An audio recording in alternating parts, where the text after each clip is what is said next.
এয়া মান ধনিয়া আৰু মান ধনিয়াৰ লগত মচন্দৰী পাতৰ চাটনি আপোনালোকে খাইছেনে?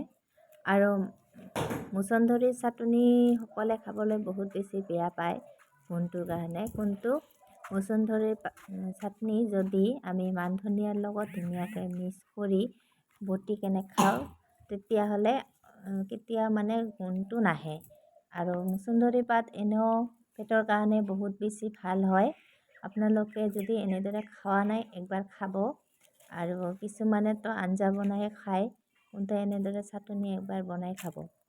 আৰু লগতে মই লৈছোঁ দুখনমান নৰসিংহৰ পাত, একেবাৰে কোমল কোমল দেখিছেনে, ইমান ধুনীয়াকৈ ওলাইছে।